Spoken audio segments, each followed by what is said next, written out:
మొదటిగా ప్రభు నామమునకు మహిమ కలుగును గాక. ఈ మూడో దినము, ఈ ఉపవాస దినము దేవుని సన్నిధిలో వాక్యాన్ని వినడానికి ఇష్టపడొచ్చిన మీ అందరికీ ప్రభు నామం పేరిట వందనాలు.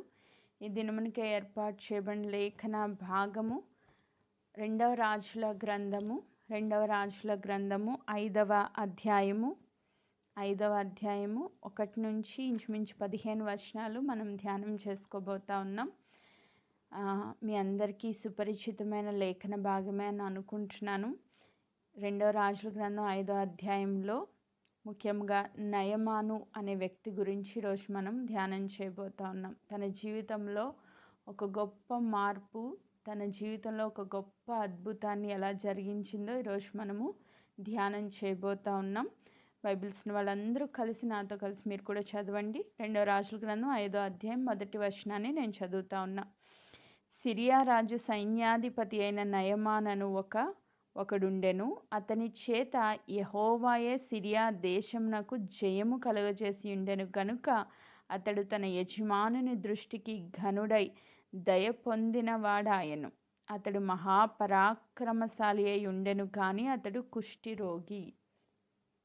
ఈ చదవబడిన ఈ మాటలో నయమాను అనే ఒక సైన్యాధిపతి మనకి కనబడతా ఉన్నాడు. సైన్యమునకు అధిపతి అయిన నయమానును మనం చూస్తున్నాం. ఇతను ఎవరు అంటే ఇతను సిరియాలో ఉన్న అన్యుడు, దేవుని బిడ్డ కాదు, అన్యుడు అయినప్పటికీ దేవుడు అతనికి జయాన్ని అనుగ్రహించారంట. అన్యుడు అయినప్పటికీ యెహోవాయే సిరియా దేశమునకు అతని చేత జయము కలుగజేసి ఉండెను.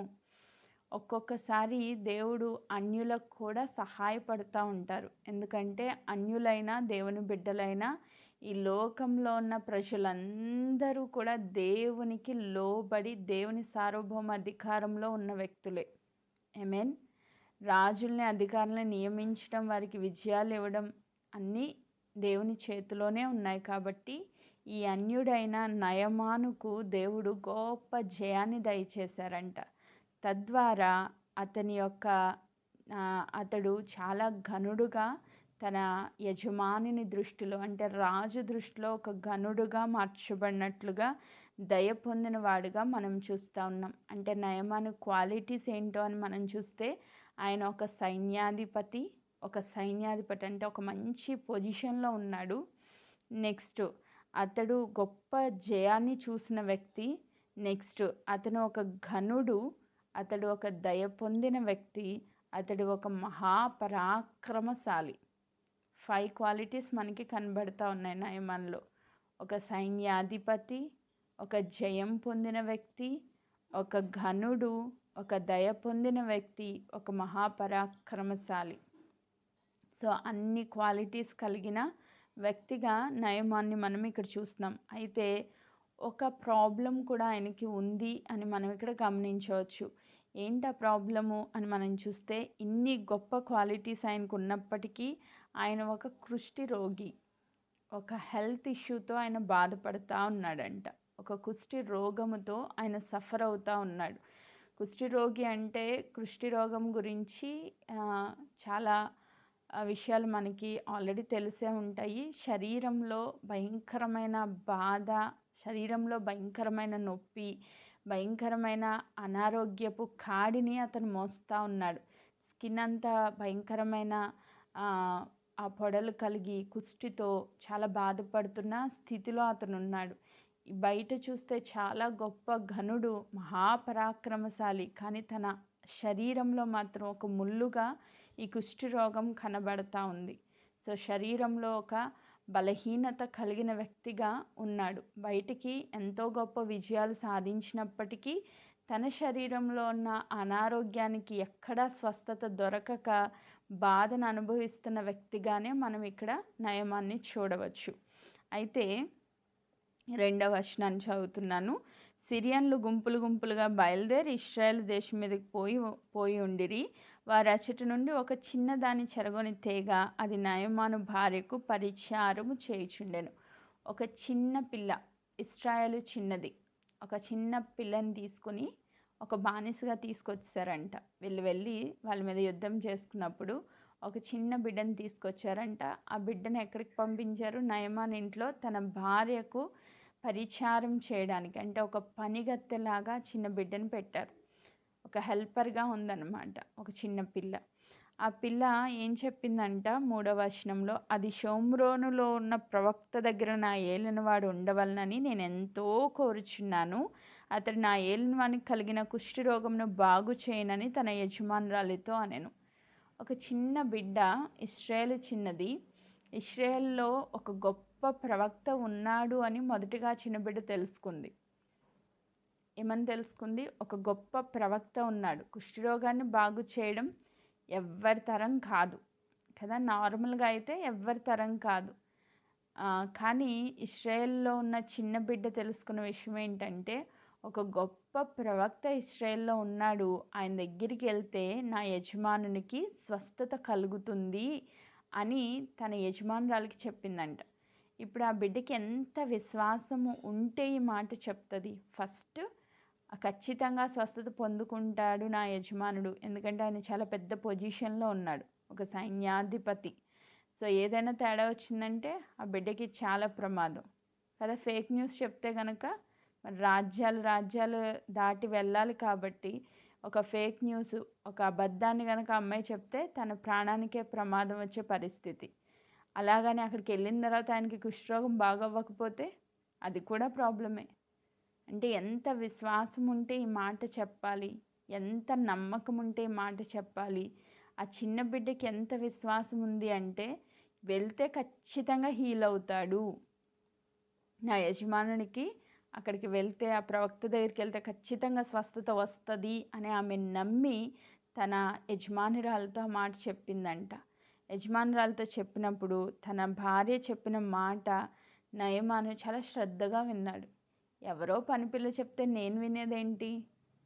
ఎవరికైనా ఉంటుంది కదా, ఒక గొప్ప పొజిషన్లో మహాపరాక్రమశాలి, ఒక సైన్యాధిపతి, ఒక డబ్బు ఫుల్గా ఉంది, డబ్బు ఉంది, అధికారం ఉంది, మంచి పొజిషన్లో ఉన్నాడు, ఒక దేశాన్నే చాలా గొప్ప విజయాలు సాధించి ఒక దేశం మీద ఒక అధిపతిగా ఉన్న వ్యక్తి వాళ్ళ ఇంట్లో చిన్న పనమ్మాయి చెప్పిన మాట వినడం అంటే కొంచెం విచిత్రంగానే అనిపించింది. కానీ ఎందుకు విన్నాడంట?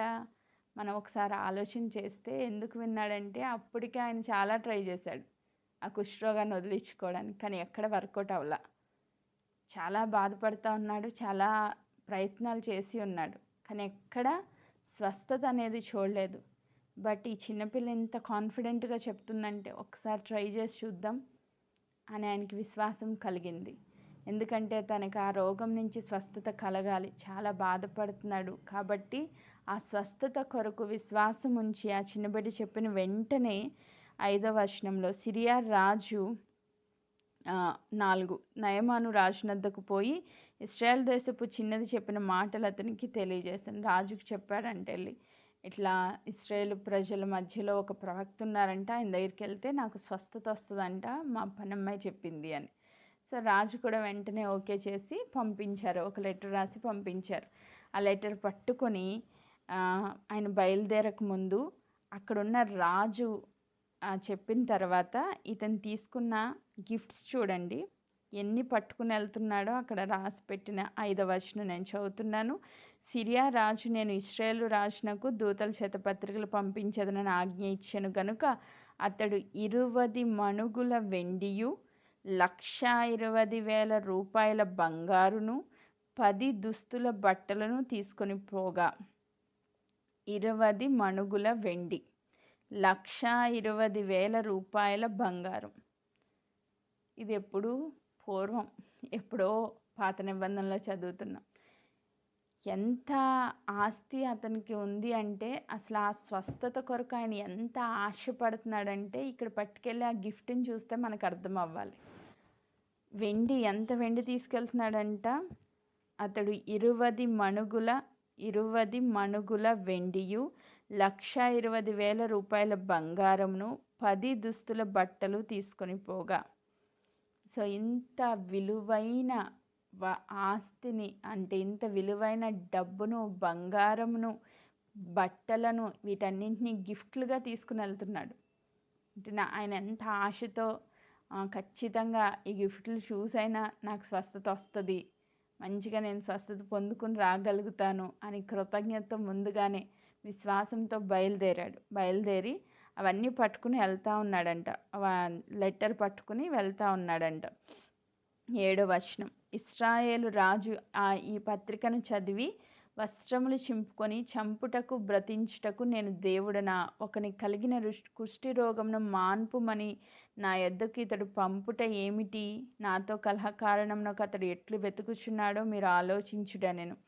ఇశ్రాయేలు రాజుకి విశ్వాసం లేదు, ఒక అవిశ్వాసిగా కనబడుతున్నాడు మనకి. ఆ చిన్న బిడ్డ పనమ్మాయికి ఉన్నంత విశ్వాసం కూడా లేదు ఎవరికి, గొప్ప రాజుకి, ఇశ్రాయేలు రాజుకి. ఆ దినాల్లో ఇశ్రాయేల్ పరిస్థితి ఎంత ఘోరంగా ఉంది అంటే, జీవం గల దేవుని విడిచిపెట్టేసి విగ్రహాల తట్టు తిరిగి అన్ని ఆచారాలు పద్ధతులు నేర్చుకుని దేవునికి అవిధేయులుగా జీవిస్తున్న దినాల్లో వాళ్ళు ఉన్నారు. ఆ దినాల్లో ఆ చిన్న బిడ్డ విశ్వాసంతో ప్రవక్త దగ్గరికి వెళ్తే స్వస్థత పొందుకుంటారని చెప్తే, ఆ ప్రవక్త దగ్గరికి ఈయన బయలుదేరినప్పుడు మొదటిగా డైరెక్ట్ ప్రవక్త దగ్గరికి వెళ్ళరు కదా, రాజు నుంచి రాజుకి లెటర్ వచ్చింది. ఆ లెటర్ చూసి ఈయన ఏం చేయాలి, ఎలీషా అనే ప్రవక్త ఉన్నాడు, ఆయన దగ్గర పంపించాలి. కానీ రాజు ఏం చేస్తున్నాడంటే ఆ బట్టలు చింపుకొని ఏడుస్తూ ఉన్నాడంట. ఆయన అవిధేయత, అవిశ్వాసం అక్కడ కనబడుతుంది. బట్టలు చింపుకొని ఏడుస్తూ ఆయన చెప్తున్న మాట ఏంటంటే, చంపడానికి బ్రతికించడానికి నేను దేవుణ్ణా?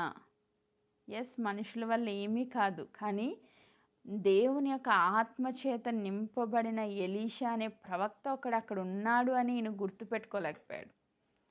సో చంపడానికి బ్రతికించడానికి నేను దేవుణ్ణా? కుష్టి రోగాన్ని మాన్పడానికి నాకు శక్తి ఉందా? నిజంగా ఆయన శక్తివంతుడేం కాదు, కానీ దేవుని యొక్క ప్రభావం అక్కడ ఉంది అని ఆయన గుర్తించలేని అజ్ఞాన స్థితిలో ఆయన ఏడుస్తూ ఉన్నాడంట. అప్పుడు ఎలీషాకి వర్తమానం వెళ్తే దైవజనుడు అయిన ఎలీషా మాట్లాడుతూ 8వ వచనం, ఇశ్రాయేల్ రాజుకు తన వస్త్రాలు చింపుకున్న సంగతి దైవజనుడు ఎలీషాకు వినబడినప్పుడు అతడు, నీ వస్త్రాలను ఎందుకు చింపుకొంటివి? ఇశ్రాయేలులో ప్రవక్త ఒకడున్నాడని అతనికి తెలియబడినట్లు అతడు నా యొద్దకు రానిమ్మని రాజుకు వర్తమానం చేసెను. ఎలీషా కూడా ఎంత పర్ఫెక్ట్ ఫెయిత్లో మాట్లాడుతూ ఉన్నారంటే, ఇశ్రాయేల్లో ప్రవక్త ఉన్నాడని అతను తెలుసుకునేటట్లు అతను నా దగ్గరికి పంపించు. నా దేవుడు జీవము గల దేవుడు, ఏదైనా చేయగలరు.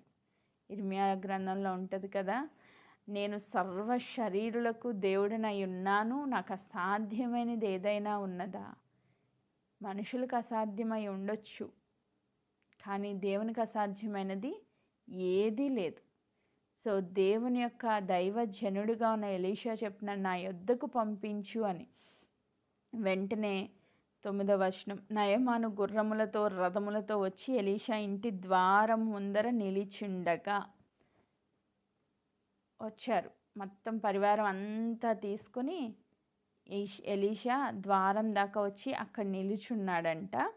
10వ వచనం, ఎలీషా, నీవు యోర్దాను నదికి పోయి 7 మార్లు స్నానము చేయము, నీ ఒళ్ళు మరలా బాగై శుద్ధుడు వగుదు అని అతనితో చెప్పుటకు ఒక దూతను పంపెను. అందుకు నయమాను కోపం తెచ్చుకుని తిరిగిపోయి ఇట్లనెను, అతడు నా యొద్దకు వచ్చి నిలిచి తన దేవుడైన యెహోవా నామమును బట్టి తన చెయ్యి రోగముగా ఉన్న స్థలం మీద ఆడించి కుష్ఠిరోగం మాన్పునని నేను అనుకొంటిని. ఇక్కడ నయమాను యొక్క విధానం, ఆయన ప్రవర్తన, ఆయన ఆలోచన ఎలా ఉందన్నది మనం గమనించాలి. ఈరోజు మారుమనసు గురించి దేవుడు నేర్పించడానికి మన మధ్యలో నయమాన్ని పెట్టారు. నయమాను గొప్ప వ్యక్తే అయి ఉండొచ్చు, కానీ దేవుని సన్నిధికి వచ్చాడు, ఎలీషా అనే ప్రవక్త దగ్గరికి వచ్చాడు, దగ్గర వరకు వచ్చాడు. ఎక్కడ ఆగిపోయాడంట? ద్వారం దగ్గర నిలిచి ఉండిపోయాడంట. లోపలికి వెళ్ళొచ్చు కదా, దైవజనుడి దగ్గరికి వెళ్ళి ఆయన బ్రతిమలాడుకోవచ్చు కదా, అయ్యా నాకు ఇలాంటి ప్రాబ్లం ఉంది, మీరు ప్రార్థన చేసి నన్ను స్వస్థపరుస్తారని విశ్వాసంతో నేను వచ్చాను అని చెప్పొచ్చు కదా. కానీ అక్కడే ఆగిపోయాడు ద్వారం దగ్గర. ఎందుకు ఆగిపోయి ఉంటాడు? మనం ఆలోచన చేస్తే ఆయన ఒక గొప్ప వ్యక్తి, చాలా డబ్బు బంగారం వెండి పట్టుకుని వచ్చాడు. సో ఈయన వస్తాడు, ఈయన వచ్చి నాకు ఎక్కడ ప్రాబ్లం ఉందో అని అడుగుతాడు, నన్ను పలకరిస్తాడు, నన్ను ఆనర్ చేస్తాడు, నాకు విలువనిచ్చి ఎక్కడైతే కుష్ఠరోగం ఉందో అక్కడ చెయ్యాడించి చెయ్యి పెట్టి ప్రార్థన చేస్తాడు, తద్వారా నేను స్వస్థత పొందుకుంటాను అని నయమాన్ నమ్మాడంట. అంటే ఇవన్నీ ఏంటి? తన ఆలోచనలు, తన సొంత ఆలోచనలు. నెక్స్ట్, తను ద్వారం దగ్గర ఆగిపోవడానికి రీజన్ ఏంటి అంటే, నేను గొప్పవాణ్ణి కదా, నన్ను ఈయనొచ్చి పలకరించాలి, నేను అతని దగ్గరికి వెళ్ళడం కాదు, ఆయనే నా దగ్గరికి వచ్చి పలకరించాలి. అంటే అక్కడ ఏమొచ్చిందంట? అహం, నేను అనే స్వభావం. నేను గొప్పవాణ్ణి కదా, నేనేంటి తగ్గి ఇంతవరకు వచ్చాను కానీ లోపలికి వెళ్ళను, ఇక్కడే నిలబడతా, ఆ ప్రవక్తే నా దగ్గరికి రావాలి. సో అంటే అక్కడ అహం అడ్డొచ్చింది, తన సొంత ఆలోచనలు అడ్డొచ్చినాయి. తన హృదయంలో ఒక పిక్చర్ వేసేసుకున్నాడు, ఇలా ఇలా ఇలా జరగాలి అని. అయితే దేవుడు అంటారు కదా, దేవుని ఆలోచనలు మన ఆలోచనలకి చాలా వ్యత్యాసం ఉంటుందంట. భూమి కంటే ఆకాశం ఎంత ఉన్నతంగా ఉందో, నా ఆలోచనలు మీ ఆలోచనల కంటే అంత ఎత్తైనవి అంటారు దేవుడు. ఆయన మనం అనుకున్నట్లుగా చేయరు. నువ్వు ఏదైతే అనుకుంటున్నావో అది జరగదు. ఎందుకంటే దేవుని యొక్క వేస్ డిఫరెంట్గా ఉంటాయి. దేవుడు నేను స్వస్థపరచడానికో, దేవుడు నేను బాగు చేయడానికో, దేవుడు నీ జీవితంలో అద్భుతం చేయడానికి ఆయన శక్తివంతుడు. కానీ ఆయన మార్గాల్లో మాత్రమే ఆయన చేస్తాడు. నీ మార్గాలు నీకు ఇష్టమైన ఆలోచన ప్రకారంగా ఆయన చేయరు. ఆమేన్. సో అక్కడ ఆయనకి అహం అడ్డొచ్చింది. ఆయనకి ఏమొచ్చిందంట? కోపం వచ్చిందంట. ఫస్ట్ 11వ వచనంలో ఉంది కదా, అందుకు నయమాను కోపము తెచ్చుకొని, కోపం వచ్చేసిందంట. అక్కడే గుమ్మం బయట నయమాను ఉన్నాడు, గుమ్మం లోపల, ఇంటి లోపల ప్రవక్త ఉన్నాడు. ఒక్క అడుగు లోపలికి వేసి, అయ్యా మీరు నన్ను కనికరించండి అని అడగడానికి ఇగో అడ్డొచ్చింది, అహం అడ్డొచ్చింది. రెండోది, ఆయన బయటికి రాలేదని ఈయనకి కోపం వచ్చింది. కోపం వచ్చింది, చాలా కోపం వచ్చిందంట. కీర్తనల గ్రంథం 37వ అధ్యాయము 8వ వచనాన్ని నేను ఒకసారి చదువుతున్నా. కీర్తనలు 37:8. కోపం మానుము, ఆగ్రహము విడిచిపెట్టుము, వ్యసన పడకుము, అది కీడుకే కారణం. కోపం ఆగ్రహం వస్తే ఎవరికి నష్టం? అది నీకే నష్టం, నిన్ను కీడులోనికి నడిపిస్తుంది. వ్యసన పడితే గనక, ఆగ్రహం చూపిస్తే గనక, కోపపడితే గనక అది నీ నాశనానికి నిన్ను నడిపిస్తుంది. దేవుని వాక్యం సెలవిస్తుంది. మనకి వెంటనే కోపం నిమిషాల్లో వచ్చేస్తుంది కదా. అహం చాలా రేంజ్లో ఉంటుంది. నేను వస్తే నన్ను పలకరించడానికి వాళ్ళు రారా? ఎన్నిసార్లు ఇలా అహం అడ్డొచ్చింది మనకి. ఏమైనా ఫంక్షన్స్ అయినాయి అనుకోండి, వెళ్ళారనుకోండి, అందరూ వచ్చి మనల్ని పలకరించాలి. ఎవరైనా పలకరించలేదంటే, ఇంకో నేను వెళ్తే పలానా వాళ్ళు రాలా, నన్ను పలకరించలా, నన్ను పట్టించుకోలా, ఇంక అక్కడ మనకి ఎంత ఈగో ప్రాబ్లం వస్తుందంటే చాలా. నేను అనే అహం ఉన్నప్పుడు, నేను అనే స్వభావం మనలో ఉన్నప్పుడు, ఏదైనా చిన్న దానికి కూడా మనం కోపం తెచ్చుకునే వ్యక్తులుగా ఉంటాం. ఈరోజు మారు మనసు అనే టాపిక్లో మన జీవితాల్లో కోపము, అహము పనిచేస్తుందా? నయమాను జీవితంలో చాలా ప్రాబ్లం ఉంది. కుష్ఠరోగం ఎక్కడా బాగోలేదు ఆయనకి. అంత ఘోరమైన పరిస్థితుల్లో ఆయన బాధను అనుభవించలేక స్వస్థత కోసం వచ్చి ఆ కొంచెం తగ్గించుకొని లోపలికి వెళ్ళి దైవజనుని బ్రతిమలాడుకోవాల్సిన వ్యక్తి దేవుని యొక్క మాటను ధిక్కరించి తిరిగి పోతా ఉన్నాడంట. అక్కడ రాసిన మాట, నయమాను కోపం తెచ్చుకుని తిరిగిపోయి ఇట్లా నేను తిరిగి వెళ్ళిపోతా ఉన్నాడంట. ఆ స్వస్థత కోసం వచ్చాడు, అది పొందుకోకుండానే తిరిగిపోయాడు వెనక్కి. తిరిగి వెళ్ళిపోతూ ఆయన అంటున్న మాట, తన దేవుడైన యెహోవా నామం బట్టి తన చెయ్యి రోగం మీద ఉన్న స్థలం మీద ఆడించి కుష్ఠరోగం మాన్పునని నేను అనుకుంటుని. ఆయన అనుకున్న వేలోనే జరగాలి. మనం కూడా అంతే. మనం ఒకసారి వచ్చామో ప్రార్థన చేసామో దేవుడు అన్నీ చేసేయాలి. నేను అనుకున్న వేళ అంటే నా ఓన్ థాట్స్ ఎట్లోనే అలాగే జరిగిపోవాలి. నా సొంత ఆలోచనలు ఫుల్ఫిల్ అయిపోవాలి, అంతే, నెరవేర్చబడాలి అని అనుకున్నాడంట. అయితే 13వ వచనం, అయితే అతని దాసుల్లో 12వ వచనం, దమస్కు నదులైన అబానాయును, ఫర్పానును ఇశ్రాయేలు దేశంలో నదులన్నింటికంటే శ్రేష్టమైనవి కావా? వాటిలో స్నానం చేసి శుద్ధి నొందలేనా అని అనుకుని రౌద్రుడై తిరిగి వెళ్ళిపోయాను. సో అంటే ఇక్కడ ఉన్న యోర్దాను నదే ఒక గొప్ప నద, దమస్కులో నదులు లేవా? అక్కడ నేను స్నానం చేసి శుద్ధి పొందలేనా? ఇంత దూరం వచ్చి ఆయన చెయ్యేసి ప్రార్థన చేయడం మానేసి నన్ను వెళ్ళి ఆ యోర్దాను నదిలో మునగమంటున్నాడు. అదైనా గొప్ప నద? నిజంగా యోర్దాను నదిలో ఏమి శక్తి లేదు, కానీ దేవుడు ఆయనకి ఎందుకు అలా చెప్పారు అంటే అసలు ఈయన విధేయత చూపిస్తాడా లేదా? అక్కడ విధేయతకి టెస్ట్ జరుగుతూ ఉంది, పరీక్ష జరుగుతూ ఉంది. తను తగ్గించుకొని విధేయత చూపిస్తాడా లేదా అని దేవుడు పరీక్షిస్తూ ఉన్నారు. మనం అనుకున్నవి ఒక్కొక్కసారి మనము ప్రేయర్ పాయింట్స్ రాసేసుకుని ప్రార్థన చేస్తూ ఉంటాం. దేవుడు వెంటనే చేయరు, కొంత ప్రాసెస్ పెడతారు దానికి. ఎందుకు? నువ్వు ఈరోజు కార్యం జరిగిపోవాలనుకుంటే సంవత్సరం తర్వాత వరకు అది జరగట్లేదు. ఎందుకు జరగట్లేదంటే నీలో విధేయత అనే ప్రాసెస్ అది కొన్ని రోజులు దాన్ని ఎక్స్టాండ్ అవుతూ ఉంటుంది. అబ్రహాంకి దేవుడు వాగ్దానం ఇచ్చి నీకు గర్భఫలం ఇస్తానని 75లో పిలుచుకుంటే, 75 సంవత్సరాలకు పిలుచుకుంటే 25 సంవత్సరాలు పట్టిందండి, 25 సంవత్సరాలు పట్టిందంటే అది నెరవేర్చబడడానికి. ఎందుకు అంత టైం పట్టింది? వెంటనే ఇచ్చేయచ్చు కదా దేవుడు. ఆయనే వాగ్దానం చేశారు, ఆయనే పిలుచుకున్నారు, ఆయనే నడిపించారు, అన్నీ ఆయనే చేశారు. కానీ ఆయన ఇవ్వలా. 25 సంవత్సరాలు వెయిట్ చేయించారు. ఎందుకు అంత వెయిటింగ్ పీరియడ్ అంటే ఆయన దేవుని యొక్క పర్ఫెక్ట్ విల్లోకి రావడానికి, దేవుని యొక్క సంపూర్ణ చిత్తంలోనికి రావడానికి అంత టైం పట్టిందంట. ఈరోజు వాగ్దానాలు నెరవేరాలన్నా, స్వస్థతలు పొందుకోవాలన్నా, మన జీవితంలో దేవుని స్వారూప్యంలోనికి నడిపించబడడానికి కొన్ని టెస్టింగ్ పీరియడ్స్ కూడా ఉంటాయి, వేస్ కూడా ఉంటాయి. కొన్ని విధానాల్లో దేవుడు నడిపిస్తారు. నువ్వు అనుకున్న విధానంలో దేవుడు చేయరు. దేవుని చిత్తానుసారమైన విధానంలోనే నువ్వు నడిస్తేనే నీకు స్వస్థత, విడుదల, ఆరోగ్యం, అభివృద్ధి, క్షేమం అన్నీ కలుగుతాయి. ఆమేన్. ఆయన శక్తివంతుడే, కానీ నీలో అహం అడ్డుపడుతుందే దేవుని కార్యం చూడకుండా. నీలో కోపం అడ్డుపడుతుందే, నీ సొంత ఆలోచనలు అడ్డుపడుతున్నాయే దేవుని కార్యాన్ని నువ్వు సంపూర్ణంగా చూడకుండా. సో ఈరోజు ఆ విషయంలో మనం మారు మనసు పొందాలని దేవుడు ఆశపడుతున్నారు. ఆమేన్. ఇంకొంచెం ముందుకు మనం చదివితే 13వ వచనం. అయితే అతని దాసులలో ఒకడు వచ్చి, నయమానా, ఆ ప్రవక్త ఏదైనా ఒక గొప్ప కార్యం చేయమని నియమించిన ఎడ్ల నువ్వు చేయకుందువా?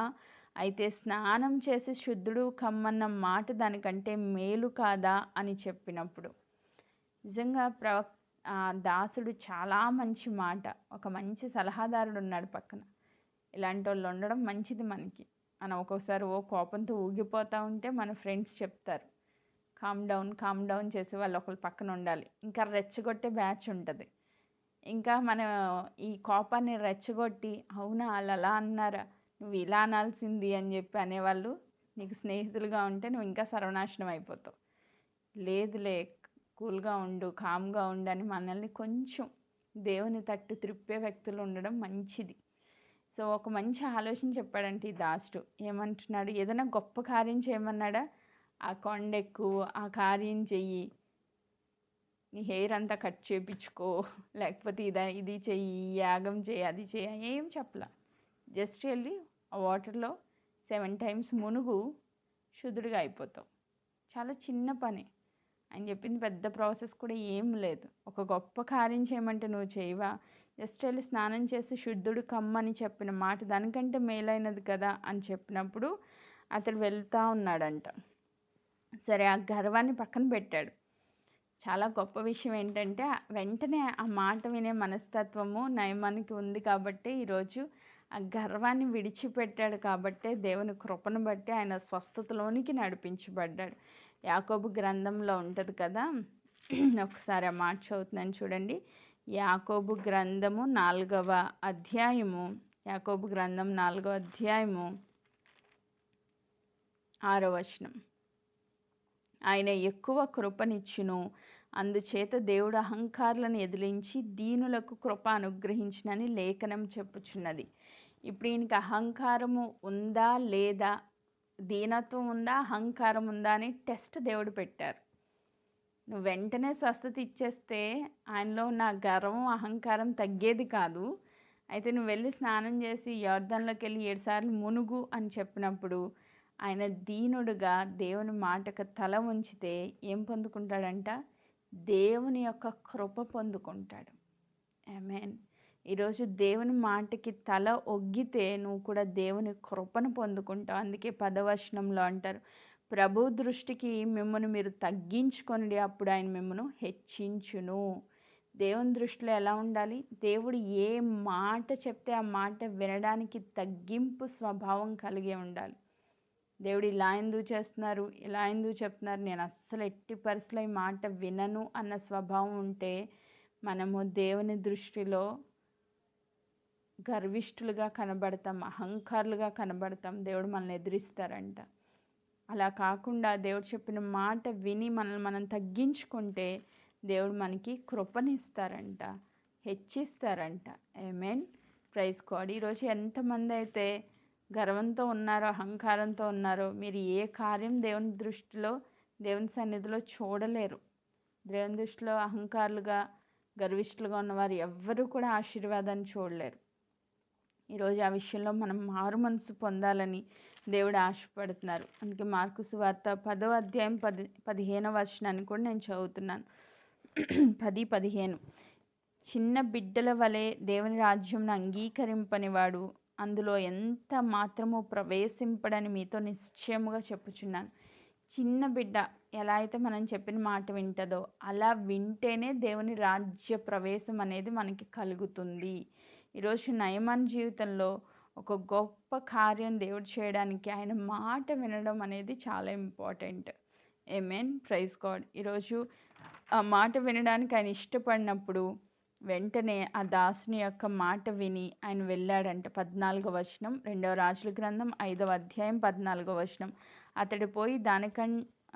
అతడు పోయి దైవజనుడు చెప్పినట్లు యొర్దాను నదిలో 7 మార్లు మునగగా అతని దేహము పసిపిల్లల దేహం వలె ఆయను, అతడు శుద్ధుడాయను.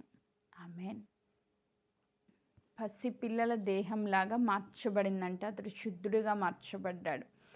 ఈరోజు కుష్టి రోగము పాపమునకు సూచనగా, పాపానికి దేవుడిచ్చిన శిక్షగా లేవికాండంలో మనం చూస్తాం. సమయం లేదు కాబట్టి నేను లేఖనాలు చూపించడం లేదు. కుష్టి రోగం అనేది పాపానికి దేవుడిచ్చిన శిక్షగా చూస్తాం. సో చాలామందికి ఈ కుష్టి రోగం, ఆత్మీయ కుష్టి రోగం ఉంటుంది. అంటే అహంకారం అన్నమాట. దేవుడు చెప్పిన మాట వినము, దేవుని మాటకి లోబడము, దేవుని చిత్తానికి వ్యతిరేకంగా వెళ్ళిపోతూ ఉంటాం. మన సొంత శరీర క్రియలు మనల్ని ఏలుబడి చేస్తూ ఉంటాయి. ఆత్మీయ జీవితంలో దేవుని యొక్క స్వరాన్ని విని దేవుని మాటకి లోబడే వ్యక్తులుగా కాకుండా కుష్టి రోగులుగానే చాలామంది ఉంటారు. ఈరోజు మనతో దేవుడు ఎందుకు ఈ వాక్యలేఖన భాగం ద్వారా మాట్లాడుతున్నారంటే నువ్వు నేను శుద్ధీకరించబడాలని దేవుడు కోరుకుంటున్నారు. ఆమేన్. ఆ రోజు నయమాన్ని వెళ్ళి యొర్దాను నదిలో 7 times, 7 అంటే కంప్లీట్నెస్, పరిపూర్ణంగా ఆయన శుద్ధీకరించబడాలి అని దేవుడు ఆ ప్రాసెస్ చెప్పారు. కానీ ఈరోజు మనతో ఏం చెప్తున్నారు? మనము అహాన్ని విడిచిపెట్టి, కోపాన్ని విడిచిపెట్టి, మన సొంత ఆలోచనలు విడిచిపెట్టి దేవుని దృష్టిలో మనల్ని మనం తగ్గించుకొని శుద్ధీకరించబడి మారు మనసు పొందాలి అని దేవుడు కోరుకుంటున్నారు. ఆమేన్. Praise God. మనం చూస్తే నూతన నిబంధనలో శతాధిపతి మనకి కనబడతారు. మత్తయి సువార్త 8:8లో మనం చూస్తాం. ఆయన చెప్తారు, ఆయన కూడా ఒక సైన్యాధిపతి, 100 మంది పైన అధిపతి. కానీ ఆయన వచ్చి చెప్తాడు, అయ్యా నువ్వు నా ఇంటికి రావడానికి నేను అంత అర్హుడను కాదు, నువ్వు ఒక మాట మాత్రం సెలవి చాలు, నా దాసుడు స్వస్థత పొందుకుంటాడు అంటారు. ఆయన ఎంతగా తను తగ్గించుకొని వచ్చి దేవుని పాదాల చెంత తన దాసుని నిమిత్తం, తన నిమిత్తం కాదు, తన ఇంట్లో వారి నిమిత్తం కూడా కాదు, దాసుని నిమిత్తం దేవుని వేడుకున్నాడంట. నేను ఎంత గొప్ప విశ్వాసం ఎక్కడా చూడలేదని దేవుడు ఎంతో సంతోషముగా నీ విశ్వాసం చొప్పున నీకు కలుగును అంటారు. ఆమేన్. అలా తగ్గించుకున్న వాళ్ళందరి జీవితాల్లో మీరు చూడండి, కనాను స్త్రీ వస్తుంది తన బిడ్డ యొక్క స్వస్థత కొరకు. దేవుడు చెప్తారు, పిల్లల రొట్టె ముక్క తీసి కుక్క పిల్లకు వేయడం యుక్తమైనది కాదు అని చెప్పినప్పుడు ఆమె అంటది, అయ్యా బల్ల మించి పడే ఆ చిన్న రొట్టె ముక్కలను కూడా పిల్లలకు పెడతారు కదా, తినేగా మిగిలిపోయిన రొట్టె ముక్కలను పిల్లలకు పెడతారు కదా, కుక్క పిల్లనే అనుకోండి, కానీ నా కుమార్తెకి స్వస్థత దయచేయండి ప్రభు అని బ్రతిమలాడుకున్నప్పుడు, ఆమె తగ్గించుకున్నప్పుడు, కుక్కతో పోల్చినా సరే ప్రభు నేను కుక్క పిల్లనే అని విశ్వాసం చూపించినప్పుడు, అమ్మా నీ విశ్వాసం గొప్పది అని దేవుడు అప్రిషియేట్ చేసినట్లుగా మనం చూస్తాం. సో శతాధిపతి జీవితంలో అయినా, కనాన్ స్త్రీ జీవితంలో అయినా వీళ్ళు తగ్గించుకున్నారు కాబట్టి దేవుని యొక్క అద్భుతమైన స్వస్థత పొందుకున్నారు. అలాగే నయమాన్ కూడా తను తగ్గించుకుని వెళ్ళాడు కాబట్టి 7 సార్లు ములగగానే ఆయనకి గొప్ప స్వస్థత కలిగిందంట. ఇంకొక వ్యక్తి చూస్తాం, ఒక యవ్వనస్తుడు మిక్కిలి ధనవంతుడు యేసుక్రీస్తు ప్రభు దగ్గరికి వచ్చాడంట. వచ్చి అడుగుతున్నాడు, ఏమని అడుగుతున్నాడంటే, అయ్యా పరలోక రాజ్యం చేరాలంటే నేనేం చేయాలి? దేవుడు చెప్పారు, నీ ఆస్తి అంతా వదిలేసి నన్ను వెంబడించు, బేదలకు ఇచ్చేసి నన్ను నాతో రా అన్నప్పుడు ఆయన ముఖం చిన్నబుచ్చుకుని వెళ్ళిపోయాడంట. ఎందుకు? దేవుని మాట వినడం ఆయనకి ఇష్టం లేదు. పరలోక రాజ్యం కావాలి, దాంతోపాటు డబ్బు కూడా కావాలి. ఒకవేళ రాజ్యం పోయినా పర్లేదు, పరలోక రాజ్యాన్ని నేను మిస్ అయినా పర్లేదు, నా డబ్బు మాత్రం నాతోనే ఉండాలి. అంటే ఆయన ఎక్కువగా దేన్ని ప్రేమించాడు? డబ్బుని ప్రేమించాడు. దేవుని మాటకి లోబడలేదు, వెళ్ళిపోయాడు. రక్షణ పొందకుండా వెళ్ళిపోయాడు, నిత్య నరకాగ్నికి పోయాడు. సో ఈరోజు ఎవరమైనా, మనలో ఉన్న వారందరూ కూడా ఎవరైనా సరే నీకున్న పొజిషన్ బట్టో, నీకున్న జ్ఞానాన్ని బట్టో, నీకున్న చదువుని బట్టో, నీకున్న అందాన్ని బట్టో, ఈ రోజుల్లో ఏమీ లేకపోయినా గర్వం చూపించే వాళ్ళు ఉన్నారు. వాడికి ఏం ఉండదు, ఒక తెలివి ఉండదు, ఒక చదువు ఉండదు, ఒక అందం ఉండదు, ఒక జ్ఞానం ఉండదు, ఏమి ఉండదు, కానీ కోపం మాత్రం కుప్పలు తెప్పలుగా ఉంటుంది. ఏమన్నా సమ్మలేస్తూ ఉంటారు. ఎందుకు గర్వపడతారో, ఎందుకు అహంకారం చూపిస్తున్నారో వాళ్ళకే అర్థం కాదు. సో దేవుడు చెప్తున్న మాట, ఈరోజు మనలో మార్పు చెందాల్సిన ఒక్క అంశం ఏంటి అంటే, దేవుని సన్నిధిలో మనం తగ్గించుకోవడం నేర్చుకుందాం. కోపాన్ని విడిచిపెడదాం, అహంకారాన్ని విడిచిపెడదాం. దేవుని మాటకి లోబడే మనస్సును మనం నేర్చుకుందాం. ఆ విషయంలో మనం ఈరోజు మార్పు చెందుదాం. ఆమేన్. ప్రతి చిన్నదానికి కోప్పడే వ్యక్తిగా నువ్వు ఉంటే, ఈరోజు నుంచి దేవుని సన్నిధిలో ఆ కోపాన్ని విడిచిపెట్టాలని ప్రార్థన చేసుకుందాం. ఆమేన్. నిన్నటి దినాన్ని మనలో దాగి ఉన్న పాపం ఏంటో అడగమని దేవుడు మాట్లాడుతూ వచ్చారు. ఒకవేళ ఈరోజు దేవుడు చెప్తున్నారు, పరిశుద్ధాత్మ దేవుడు, ప్రతి చిన్నదానికి కోప్పడే వ్యక్తిగా, దేవుని మాటకి విధేయత చూపించలేని వ్యక్తిగా ఉంటే, అహంకారం ఉంటే, లేకపోతే నీ సొంత ఆలోచనలు ఉంటే, అవన్నీ ఖాళీ చేసుకుని, దేవా నీ చిత్తానుసారంగా నాకు స్వస్థత ఇవ్వండి, ఆత్మీయ స్వస్థత ఇవ్వండి, శారీరక స్వస్థత ఇవ్వండి, నీ చిత్తానుసారంగా నన్ను ఆశీర్వదించండి అని దేవుని చిత్తానికి లోపరుచుకుందాం. నిజంగా అద్భుతమైన మాట. నయమాన్ జీవితంలో పసిపిల్లల దేహంలాగా అయిపోయిందంట అయింది. ఆ పసిపిల్లల దేహం ఎంత సుకుమారంగా, ఎంత కోమలంగా ఉంటుంది, అట్లా మార్చబడిందంట. 15 చాలా అద్భుతమైన మాట. అప్పుడు అతడు తన పరివారంతో కూడా దైవజనుడి వద్దకు తిరిగి వచ్చి అతని ముందర నిలిచి, ఇప్పుడు ఏం చేశాడు? గుమ్మం దగ్గర ఆగిపోలా, గుమ్మం లోపలికి ప్రవేశించాడు. ఆమేన్. ముందుసారి వచ్చినప్పుడు గుమ్మం దగ్గరే ఆగిపోయాడు. అహం అడ్డొచ్చింది, తన స్వచిత్తం అడ్డొచ్చింది, కానీ వాటిని దాటుకొని దేవుని చిత్తానికి లోపరుచుకున్నప్పుడు పొందిన గొప్ప స్వస్థతను బట్టి కృతజ్ఞతతో ఇప్పుడు అతను ముందుకు వచ్చి నిలబడ్డాడంట. చిత్తగించుము, ఇశ్రాయేలీలలోనున్న దేవుడు తప్ప లోకమంతటి అందును మరి ఒక దేవుడు లేడని నేను ఎరుగుదును. రుచి చూచి ఎరిగిన మాట ఏంటంటే, యెహోవాయే దేవుడు. ఒక అన్యుడు వచ్చి చెప్తున్నాడు. ఇశ్రాయేలు ప్రజలందరూ దేవుని విడిచిపెట్టి అన్య విగ్రహాల తట్టు తిరిగిన ఆ దినాల్లో ఒక అన్యుడు వచ్చి చెప్తున్నాడు, ఇశ్రాయేలు దేవుడు తప్ప వేరొక దేవుడు ఈ లోకంలో లేడు, ఈయనే నిజమైన దేవుడు. ఆమేన్. ఇప్పుడు ఆయనకి ఈ మాట ద్వారా ఆయన జీవితంలో ఏం కలిగిందని మనం గ్రహించవచ్చు అంటే, యోహాను సువార్త 17వ అధ్యాయము 3వ వచనాన్ని నేను ఒకసారి చదువుతున్నాను. ఆయన గ్రహించిన ఆ విషయం ద్వారా ఆయన జీవితంలో ఏం గొప్ప కార్యం దేవుడు చేశారు అంటే 17:3, అద్వితీయ సత్య దేవుడవైన నిన్నును నీవు పంపిన యేసుక్రీస్తును ఎరుగుటయే నిత్య జీవము. దేవుడు తప్ప వేరొక దేవుడు లేడు అని తెలుసుకోవడమే నిత్య జీవానికి మూలం. అంటే ఆయన ఏం పొందుకున్నాడు? శారీరక స్వస్థతతో పాటు ఆత్మీయ స్వస్థత కూడా పొందుకొని నిత్య జీవ వారసుడిగా ఆయన మార్చబడ్డాడంట. ఈరోజు నయమాను పొందుకున్న ఆత్మీయ స్వస్థత, శారీరక స్వస్థత మనం కూడా పొందుకోవాలి అంటే, దేవుని రుచి చూచి ఎరగాలంటే, ఆయన కార్యం మన జీవితంలో జరగాలంటే అడ్డుపడుతున్న అహాన్ని మనం విడిచిపెట్టాలి, స్వచిత్తాన్ని విడిచిపెట్టాలి, గర్వాన్ని విడిచిపెట్టాలి. సో ఆ మూడింటిని మనం విడిచిపెడితే అద్భుతాలు మన జీవితంలో చేయడానికి దేవుడు సిద్ధంగా ఉన్నారు. ఆమేన్. Praise God. ఆత్మీయ జీవితంలో దిగజారిపోతున్నామంటే కేవలం మన శరీరం అడ్డుపడుతుంది. అది మనం గుర్తించి గ్రహించి విడుదల పొందుకొని దేవుని తట్టు సంపూర్ణంగా తిరిగి మారుమనసు పొందాలని కోరుకుంటూ ఈ మాటలు నేను ముగిస్తున్నాను. దేవుడి వాక్య భాగమును దీవించును గాక. ఆమేన్. Praise God.